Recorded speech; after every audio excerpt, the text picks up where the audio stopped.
बेताल पचीसी की कहानी या विक्रम बेताल की कहानी भाग 2। कहानी का शीर्षक है पति कौन है। सालों पहले यमुना किनारे धर्मस्थल नाम का एक नगर हुआ करता था। वहाँ एक ब्राह्मण रहता था जिसका नाम गणपति था। उसकी एक सुंदर और गुणवान बेटी थी। जैसे ही उसकी शादी की उम्र हुई तो वो और उसका परिवार उसके लिए योग्य वर ढूंढने में लग गया। एक दिन ब्राह्मण किसी के घर पूजा करने के लिए गया और वहाँ उसका बेटा भी पढ़ाई के लिए घर से बाहर चला गया। उसमें घर में ब्राह्मण की बेटी और उसकी पत्नी ही थी। उसी वक्त एक ब्राह्मण का लड़का उनके घर आता है। ब्राह्मण की पत्नी उस लड़के के अच्छे से सत्कार करती है और खाना खिलाती है। लड़के का स्वभाव ब्राह्मण की पत्नी को पसंद आता है और वो उससे अपनी बेटी की शादी का वादा कर देती है।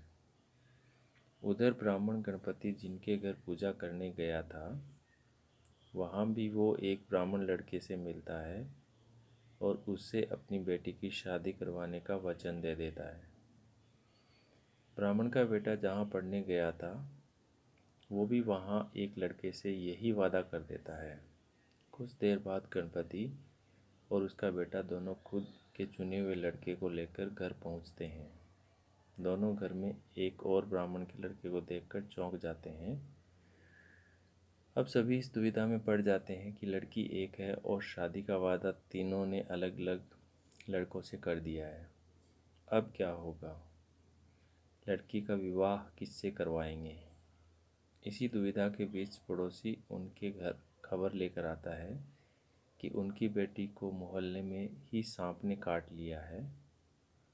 भागा भागा पूरा परिवार और तीनों ब्राह्मण के लड़के लड़की के पास पहुंचते हैं, लेकिन तब तक लड़की की मौत हो जाती है।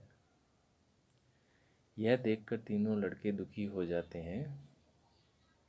कुछ देर बाद लड़की का परिवार और तीनों ब्राह्मण मिलकर उनका अंतिम संस्कार करते हैं। लड़की के क्रियाक्रम के बाद में एक ब्राह्मण लड़का उसकी हड्डियां उसके साथ लेकर जंगल में चला जाता है। दूसरा उसकी राख को इकट्ठा करके पोटली में बांधकर उसी शमशान घाट में झोंपड़ी बनाकर रहने लगता है। तीसरा शमशान घाट से निकलकर लड़की के गम में देश देश योगी बनकर घूमने लगता है। ऐसा होते होते कई साल गुजर गए। एक दिन अचानक योगी बनकर घूम रहा ब्राह्मण किसी तांत्रिक के घर पहुंच गया। ब्राह्मण को घर में देखकर तांत्रिक खुश हुआ और उसका सत्कार किया। तांत्रिक ने योगी से कुछ दिन अपने घर में रहने के लिए कहा। तांत्रिक की जिद देखकर योगी उनके घर में ही रुक गया। एक दिन तांत्रिक अपनी विद्या में बहुत लीन था और उसकी पत्नी सबके लिए खाना बना रही थी। उसी वक्त उनका बेटा रोने लगा और अपनी माँ को परेशान करने लगा। तांत्रिक की पत्नी से उसे बहुत संभालने की कोशिश की, लेकिन वो नहीं माना। आखिर तांत्रिक की पत्नी को इतना गुस्सा आया कि उसने बच्चे की पिटाई कर दी। उसके बाद भी जब बच्चा चुप नहीं हुआ तो उसने उसे चूल्हे में डालकर जला दिया।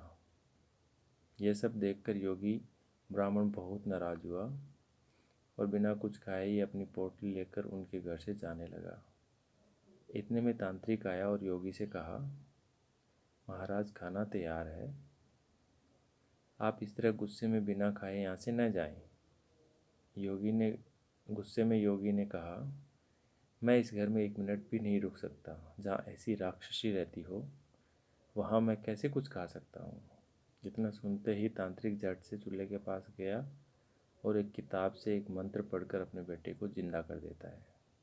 यह सब देखकर योगी हैरान रह जाता है। उसने सोचा कि अगर यह किताब मेरे हाथ लग जाए तो मैं भी अपनी पत्नी को जीवित कर सकता हूँ। योगी यह सोच ही रहा होता है कि उधर तांत्रिक के बेटे को जीवित करने के बाद में फिर से योगी से खाना खाने का आग्रह करता है। योगी खाना खाता है और वहीं रुक जाता है। अब योगी के दिमाग में बस यही चल रहा था कि बस वो किसी तरह से उस किताब को हासिल कर ले। सोचते सोचते रात हो जाती है। सब खाना खाकर सो जाते हैं। आधी रात को योगी उस मंत्र वाली किताब को लेकर तांत्रिक के घर से सीधे उस शमशान घाट पहुंचता है जहां ब्राह्मण की लड़की का अंतिम संस्कार किया गया था। वो सबसे पहले झोपड़ी बनाकर उसी जगह रह रहे ब्राह्मण को बुलाता है और उसे सारी कहानी सुनाता है। इसके बाद दोनों मिलकर फ़कीर बने ब्राह्मण को ढूंढते हैं। फ़कीर ब्राह्मण के मिलते ही योगी ब्राह्मण दोनों में से कहता है कि लड़की की हड्डी और राख लेकर आओ, मैं उसे ज़िंदा करूँगा। दोनों ऐसा ही करते हैं। राख और हड्डी इकट्ठा करने के बाद में लड़की को जलाई हुई जगह में योगी ब्राह्मण मंत्र पढ़ता है और लड़की जिंदा हो जाती है। यह देखकर तीनों ब्राह्मण खुश हो जाते हैं। इतनी कहानी सुनाकर बेताल चुप हो जाता है और कुछ देर बाद वह राजा विक्रम से पूछता है, बताओ वह लड़की किसकी पत्नी हुई? विक्रमादित्य बेताल के दोबारा उड़ने के डर से जवाब नहीं देते। गुस्से में बेताल कहता है, देखो अगर तुम जवाब पता होते हुए भी नहीं दोगे तो मैं तुम्हें तुम्हारी गर्दन पे काट दूंगा। जल्दी से जवाब दो।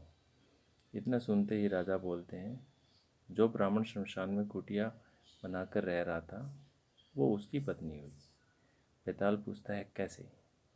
तब विक्रमादित्य जवाब देते हैं, जो हड्डी चुनकर फ़कीर बन गया था वो उसका बेटा हुआ।